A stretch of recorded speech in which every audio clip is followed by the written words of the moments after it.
ET classes A2 temple classes में स्वागत है दोस्तों। तो आज हम देखेंगे बिहार का इतिहास, राइट।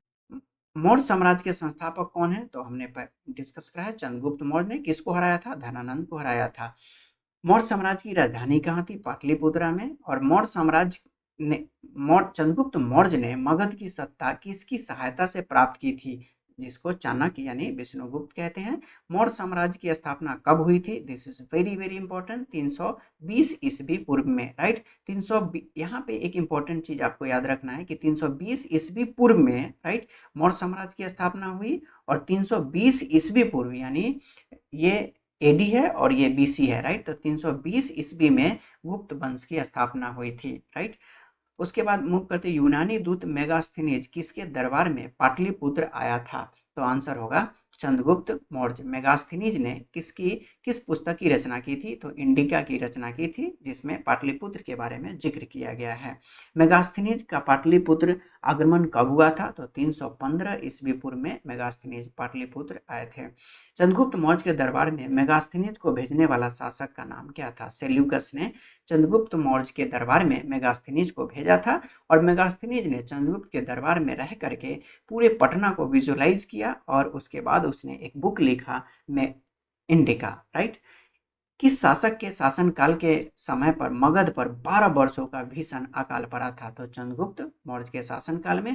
चंद्रगुप्त मौर्य का प्रधानमंत्री कौन था? चाणक्य, जिसको विष्णुगुप्त भी या कौटिल्य भी कहा जाता है। किससे मुक्ति दिलाने के कारण चंद्रगुप्त मौर्य को भारत का मुक्तिदाता कहा जाता है? यूनानियों से मुक्ति दिलाने के कारण चंद्रगुप्त मौर्य को भारत का मुक्तिदाता कहा जाता है। वह स्रोत जिसमें पाटलिपुत्र के प्रशासन का वर्णन है उसको क्या बोला जाता है? इंडिका। तो इंडिका की रचना किसने की थी? तो मेगास्थनीज ने किया था। मेगास्थनीज को किसने भेजा था? तो सेल्यूकस ने भेजा था। किसके दरबार में भेजा था? तो चंद्रगुप्त मौर्य के दरबार में भेजा था। नंद वंश के पश्चात मगध पर किस राजवंश ने शासन किया था? तो यानी नंद वंश के अंतिम शासक धनानंद थे और धनानंद को हरा करके चंद्रगुप्त मौर्य ने मौर्य डायनास्टी की स्थापना किया था। किसकी सहायता से? तो विष्णुगुप्त यानी कौटिल्य की सहायता से। मेगास्थनीज की पुस्तक का नाम क्या है? तो इंडिका। Very very important. अर्थशास्त्र के लेखक का नाम कौन है? तो कौटिल्य, विष्णुगुप्त या चाणक्य भी इनको कहा जाता है। पाटलिपुत्र की शासन व्यवस्था का विस्तृत वर्णन किस विदेशी यात्री के वृत्तांत से मिलता है? तो मेगास्थनीज ने पाटलिपुत्र के बारे में मोर डिटेल मतलब बहुत ज़्यादा ही वर्णन किया है मेगास्थनीज, जिसने इंडिका नामक बुक में इसका सारा डिस्कशन करा है। चंद्रगुप्त मौर्य के उपरांत मौर्य साम्राज्य का शासक किसने बना? चंद्रगुप्त मौर्य के मरने के बाद कौन बना था? बिंदुसार। अब इसको आप कैसे याद करेंगे? चंद्रगुप्त मौर्य, तो चंद्र बिंदु आप याद रखेंगे। तो चंद्र से चंद्रगुप्त मौर्य और बिंदु से हो जाएगा चंद्र यानी बिंदुसार। चंद्रगुप्त मौर्य के बाद कौन आया? बिंदुसार। बिंदुसार के बाद कौन आया? अशोक आया, राइट। उसके बाद अशोक के बाद धीरे धीरे जो मौर्य डायनास्टी का जो है वो धीरे धीरे डिक्लाइन होना चालू हो गया था, राइट। लेकिन कलिंग वार में अशोका ने ये सोचा कि ये खून खराबा अच्छी बात नहीं है। उसके बाद मूव करते किस मौर्य शासक के दरबार में आजीवक भविष्यवक्ता पिंगलवत्स रहता था? पिंगलवत्स जो है किसके दरबार में रहता था? तो बिंदुसार के। बिंदुसार किसका लड़का था? तो चंद्रगुप्त मौर्य का। और बिंदुसार का लड़का का नाम क्या था? तो अशोक था, राइट। और ये पिंगलवत्स ने ही अशोक के बारे में भविष्यवाणी किया था कि वह एक महान राजा बनेगा, राइट। अशोक द्वारा अपने पड़ोसियों के साथ मैत्रीपूर्ण संबंधों का उल्लेख मिलता है शिलालेख 13 में, राइट। शिलालेख 13 में तृतीय बौद्ध संगति का आयोजन किसके शासनकाल में हुआ था? राइट। तो ये होगा अशोक के शासनकाल में। यानी बौद्ध संगति आप क्या करेंगे? पीवीआर। पीवीआर में आप मूवी देखने जाते हैं। आर से राजगीर, वी से वैशाली और पी से पटना। यानी पहला बौद्ध संगति राजगीर में, दूसरा बौद्ध संगति वैशाली में और तीसरा जो बौद्ध संगति हुआ पटना में। और जो पाटलिपुत्रा में जो हुआ था, राइट, यहाँ उस समय शासक कौन था? अशोक था। तृतीय बौद्ध संगति की अध्यक्षता किसने की थी? ये भी इंपॉर्टेंट हो जाता है। मोगलीपुत्र ने किया था। तृतीय बौद्ध संगति का आयोजन कहाँ पे हुआ था? तो पाटलिपुत्र में हुआ था। तृतीय बौद्ध संगति का आयोजन काल क्या था? 251। तो पहली बौद्ध संगति का आयोजन कब हुआ? 483 ईस्वी में। दूसरी बौद्ध संगति का 383 में। और तीसरे बौद्ध संगति का जो आयोजन हुआ वो हुआ था 251 ईस्वी में। किस मौर्य शासक ने कलिंग पे विजय प्राप्त किया था? तो अशोक ने कलिंग का युद्ध लड़ा था, जिसमें उनको विजय प्राप्त हुई थी। किस युद्ध में हुए भारी तबाही तथा जान माल की हानि को देखकर अशोक का हृदय परिवर्तन हुआ और उसने युद्ध नीति त्याग कर धम्म नीति की घोषणा की? तो कलिंग के युद्ध में, राइट। अशोक का धम्म क्या था? तो ये था नैतिक एवं आचार संहिता, यानी मोरल वैल्यू। ओवरऑल क्या है, अशोक ने मोरल वैल्यू पे ज्यादा फोकस करा था। मौर्य साम्राज्य का केंद्रीय न्यायालय कहाँ पे स्थित था? तो पाटलिपुत्र में। अशोक ने अपने धम्म यात्रा के अंतर्गत सर्वप्रथम किस जगह की यात्रा की थी? तो बोध गया। अशोक ने अपने धम्म यात्रा के अंतर्गत बोध गया की यात्रा अपने राज्याभिषेक के किस वर्ष में की थी? Now this is very very important. तो कौन से वर्ष में किया था? तो 10वें वर्ष में राज्याभिषेक की थी। अशोक स्तंभ लेख बिहार के किस जिले से प्राप्त हुई है? तो आंसर होगा चंपारण। और बिहार से प्राप्त होने वाले अशोक के स्तंभ लेख नहीं है, यानी जो नहीं प्राप्त हुआ है वो क्या है? रूमिन देई, राइट। यानी लौरिया अरेराज ये प्राप्त हुआ है, लौरिया नंदनगढ़ और रामपुरवा ये सब क्या है? बिहार से प्राप्त होने वाले स्तंभ लेख है, लेकिन रूमिनदेई नहीं है, राइट। अशोक के समय मौर्य साम्राज्य के 5 प्रांतों का उल्लेख मिलता है, जिसमें से एक प्राची प्रांत जो पूर्व की राजधानी थी वो कहाँ थी? पाटलिपुत्रा। अशोक के समय मौर्य साम्राज्य के 5 प्रांतों का उल्लेख मिलता है, जिसमें से एक, राइट, पूर्वी प्रदेश की राजधानी थी। तो ये कौन था? पाटलिपुत्र था। पाटलिपुत्र स्थित चंद्रगुप्त का महल, राइट। पाटलिपुत्र में स्थित चंद्रगुप्त का महल यानी चंद्रगुप्त मौर्य का महल किस चीज का बना हुआ था? लकड़ी का बना हुआ था। चंद्रगुप्त मौर्य का राजप्रसाद स्थित था कहाँ पे? कुम्हरार पटना में। कुम्हरार पटना में। ये कितने 80 स्तंभ वाला मौर्यकालीन सभागार या राजमहल था। किस विद्वान ने चंद्रगुप्त मौर्य के राजप्रसाद के बारे में कहा था कि इसकी शान शौकत का मुकाबला न तो सूसा और न ही बेतना कर सकता है? एरियन ने कहा था। चंद्रगुप्त मौर्य के राजप्रसाद के बारे में किसने कहा?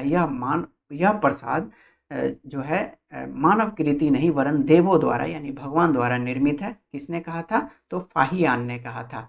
किस शासक ने गया के निकट बराबर की पहाड़ियों में आजीविकों की गुफाओं का निर्माण कराया था? तो आंसर होगा अशोक, राइट। ये 4 गुफा कौन थे? सुदामा, विश्व झोपड़ी, चौपार और करना। गया के समीप नागार्जुन की पहाड़ियों में स्थित प्रसिद्ध गोपी गुफा का निर्माण किसने करवाया था? तो आंसर होगा दशरथ ने। दशरथ कौन था? अशोक का पुत्र था और इसने नागार्जुन पहाड़ियों में आजीविकों के लिए 3 गुफाओं का निर्माण कराया था, जिसमें गोपी गुफा भी शामिल था, राइट। मौर्यकालीन चामर ग्रहणी की यक्षी प्राप्त कहाँ से हुई है? तो दीदारगंज, और ये कहाँ पे है? पटना में। इसे स्त्री रत्न के नाम से भी जाना जाता है। बिहार के किस स्थान से मौर्य काल में बने जैन तीर्थंकरों की प्रतिमा प्राप्त हुई है? तो आंसर होगा लोहानीपुर, पटना, राइट। पाटलिपुत्र के नगर निर्माण तथा सुंदरता का वर्णन कहाँ पे किया गया है? तो मेगास्थनीज ने अपने इंडिका बुक में इसकी वर्णन किया था। मेगास्थनीज को सेल्यूकस ने भेजा था चंद्रगुप्त मौर्य के दरबार में, राइट। पाटलिपुत्र को किस शासक ने सर्वप्रथम अपनी राजधानी बनाया था? तो चंद्रगुप्त मौर्य ने। चंद्रगुप्त मौर्य धनानंद को हरा करके मौर्य डायनास्टी की स्थापना किया था। अशोक के शासनकाल में बौद्ध सभा किस नगर में आयोजित की गई थी? तो पाटलिपुत्र में, राइट। ये हमने बोला है पीवीआर यानी राजगीर, वैशाली और पाटलिपुत्र। पहला राजगीर, दूसरा वैशाली और तीसरा पाटलिपुत्र। और पाटलिपुत्र में बौद्ध सभा यानी तीसरी बौद्ध सभा का आयोजन किसने किया था? अशोक।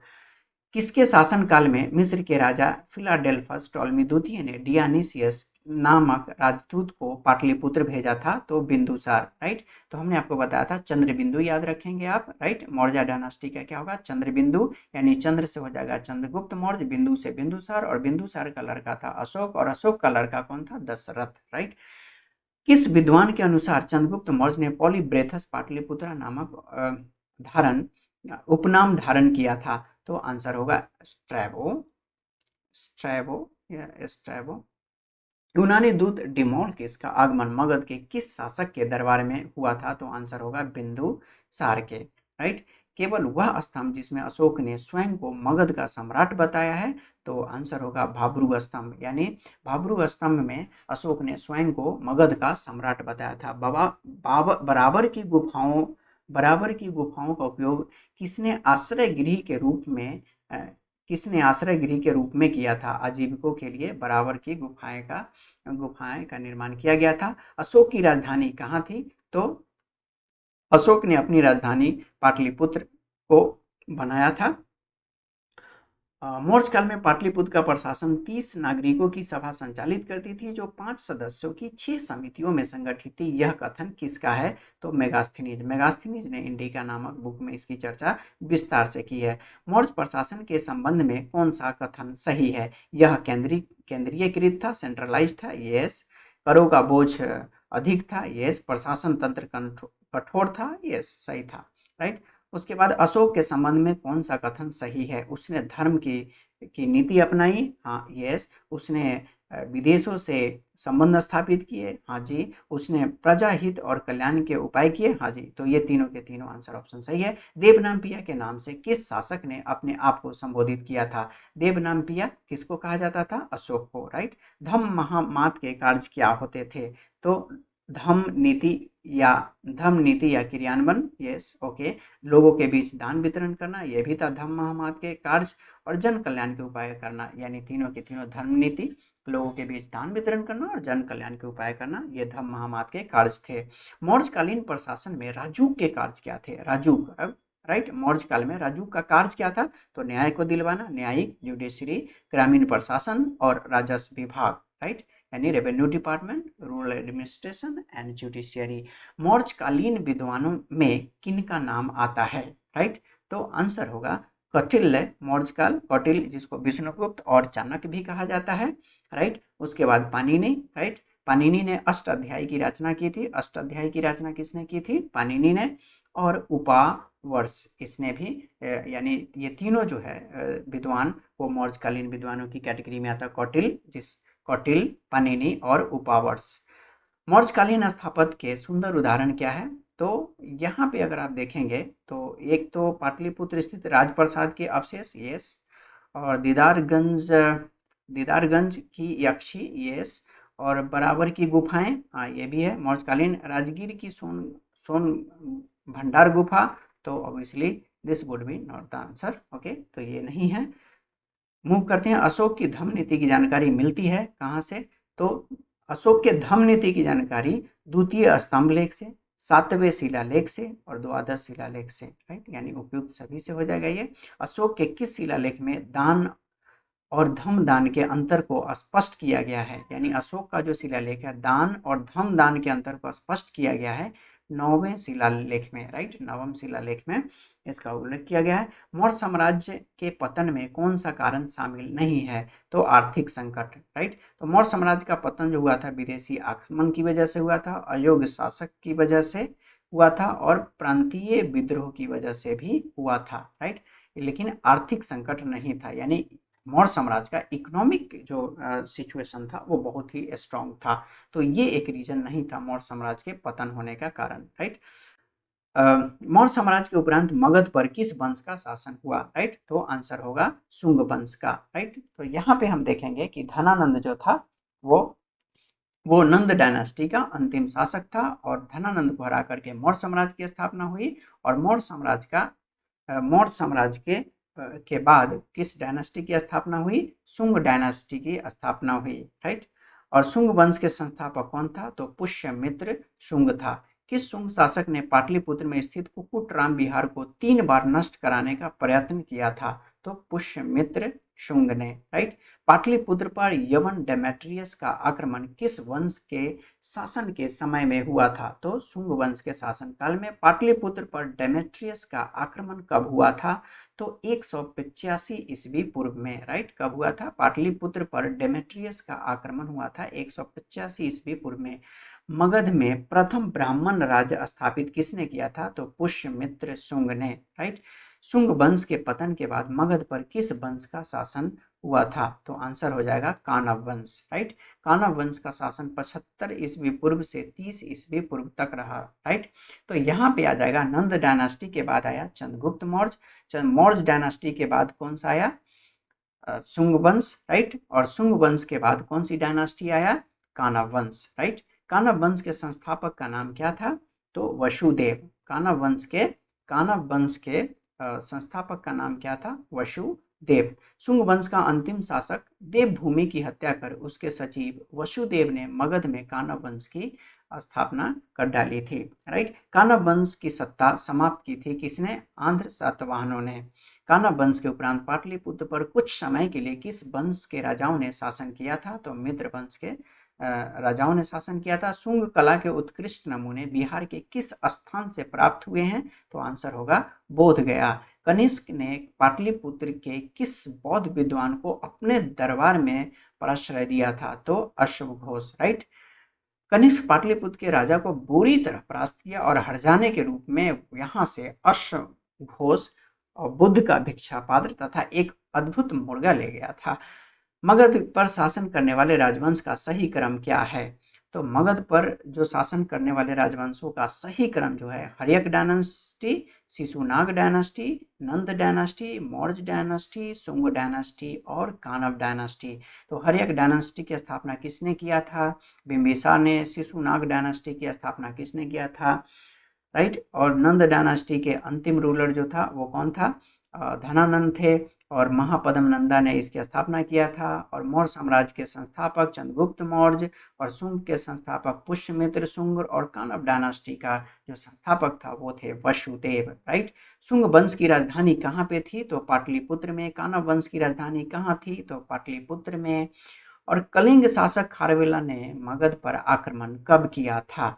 तो पहली शताब्दी ईस्वी पूर्व में। राइट, कलिंग नरेश खारवेल ने कहाँ से कीमती उपहार प्राप्त किया था? तो अंग एवं मगध से। राइट, अंग की राजधानी कहाँ थी? तो चंपा थी। 16 महाजनपदों में से अंग भी एक था। कुषाण साम्राज्य के पतन के उपरांत संभवतः मगध पर शासन किसका रहा? तो लिच्छवियों का। लिच्छवी गणराज्य की राजधानी कहाँ थी? तो वैशाली में थी। राइट, कुछ इतिहासकारों के अनुसार मगध पर शक मुरुंदोट का भी नियंत्रण हो गया था। गार्गी संहिता में पाटलिपुत्र पर यवनों के आक्रमण का उल्लेख है। यह आक्रमण किसके शासन काल में हुआ था? तो पुष्यमित्र शुंग के शासन काल में हुआ था। सुप्रसिद्ध बौद्ध विद्वान अश्वघोष का प्रश्रय देने वाला शासक कौन था? तो कनिष्क था। राइट,